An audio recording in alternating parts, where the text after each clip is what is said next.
नस्ताइन। जैसे आपको मालूम है आप सबको कि NA 148 मुल्तान में इस वक्त ज़िमनी इंतखाब हो रहा है। पिछले इंतखाब में 104 वोटों की फॉर्म 47 के ऊपर बरतरी दिखाई गई थी साबिक़ वज़ीर आज़म की। फिर वो सेनेट चले गए, उसके बाद यहाँ पे ज़िमनी इंतखाब हो रहा है जिसमें मेनली मैं, बैरिस्टर तैमूर अल्ताफ़ मलिक और सैयद अली कासिम गिलानी मद्दे मुकाबिल हैं। आपको जैसे पता है हमारे बहुत सारे तहफ़्फ़ुज़ात हैं इलेक्शन कमीशन और रिटर्निंग ऑफिसर के पिछले इलेक्शन के रवैये के ऊपर, कॉन्डक्ट के ऊपर। हमने दोबारा गिनती की दरख्वास्त दी जो कि 8000 से कम वोटों की लीड हो तो 5% से कम वोटों की लीड हो तो एक मैंडेटरी रिक्वायरमेंट है। हमें पिछले रिटर्निंग ऑफिसर ने उसकी इजाज़त नहीं दी। उसके बाद हमने हाई कोर्ट में रिट की, उन्होंने कहा आप इलेक्शन कमीशन चले जाएं। हम इलेक्शन कमीशन गए, इलेक्शन कमीशन ने उसको लटका के आखिर ये कहा अब इलेक्शन ट्रिब्यूनल नोटिफाई हो चुके हैं, आप इलेक्शन ट्रिब्यूनल चले जाएं। हम इलेक्शन ट्रिब्यूनल चले गए। अब वो शायद इंतज़ार कर रहे हैं कि 19 तारीख गुजर जाए, उसके बाद उस केस को आगे चलाएँगे। हमने फिर भी लोगों ने कहा कि जी आप इसी इलेक्शन कमीशन के तहत दोबारा इलेक्शन लड़ने जा रहे हैं। हमने कहा हम आवाम की अदालत में जाएंगे, हक सच के साथ खड़े हैं, भरपूर तरीके से जाएंगे और जा रहे हैं। अवाम ने अब ईद से लेकर अब तक इतनी पज़ेराई दी है। मैं मुल्तान के अवाम का, बिलखुसूस NA 148 के अवाम का जितना शुक्रिया अदा करूँ, जितनी मोहब्बत उन्होंने अपने इस भाई के साथ दिखाई है, मैं उसका बेहद शुक्रगुज़ार हूँ।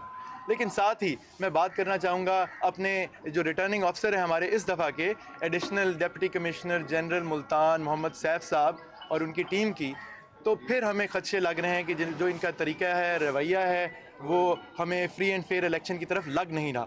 मैं उसकी चंद मिसालें देता हूँ आपको। इलेक्शन जब सिंबल अलॉट होने थे, मैंने इनको एक रिटन एप्लीकेशन दी कि जी मेरा पिछला निशान घड़ियाल का निशान है, घड़ियाल का निशान किसी और को ना दिया जाए।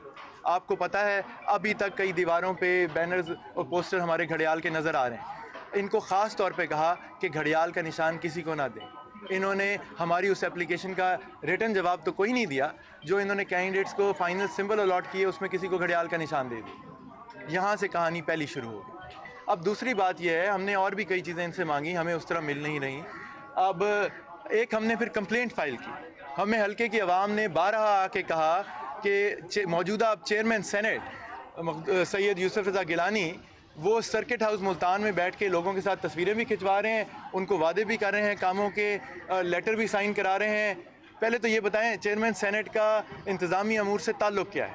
दूसरी चीज़ ये है कि वो उम्मीदवार के वालिद हैं, इस हल्के से पहले इलेक्शन लड़ चुके हैं। उनका इंतखाबी मुहिम के दौरान मुल्तान आके सर्किट हाउस बैठ के अपने सियासी कार्रवाइयाँ करने का बनता क्या है। ये इलेक्शन कवानीन की खुल्लम खुल्ला खिलाफ वर्जी है। हमने इसके ऊपर इनको एक दरख्वास्त दी, बल्कि इलेक्शन कमीशन इस्लामाबाद में भी एक दरख्वास्त दी। हमने फिर बात की, हम तो कायदे कवानीन के अंदर रहते हुए पोस्टर लगा रहे हैं साइज़ के जो अलाउड है इलेक्शन कवानीन के तहत। इनके आप पूरा मुल्तान मीडिया भी अपना रोल अदा करे। मैं मीडिया से ये कहूँगा, अवाम तो कह रहे हैं जहाँ जहाँ जाते हैं वहाँ हम देख रहे हैं कि जी उनके साइज़ जो अलाउड साइज़ है उससे बड़े इनके पोस्टर लगे हुए हैं।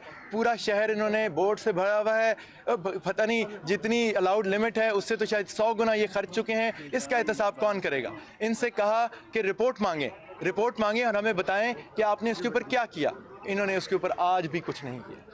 फिर आपने देखा कि जनाब किसी ने किसी और की तस्वीर हमारे और हमारे कायद की तस्वीर के साथ लगा के फैला दी हर जगह हमारे वोटर को ख़राब करने के लिए। उसके ऊपर भी हमने कुछ नहीं सुना किसी तरफ से कुछ आया हो। आज एक नई चीज़ आई है कि कोई दीवार के ऊपर लगे हुए हमारे पोस्टर जिसके ऊपर इय्या का नाबुदु व इय्या का नस्तईन भी लिखा हुआ है, कोई उस पर तेल डाल के उसको आग लगा रहा है।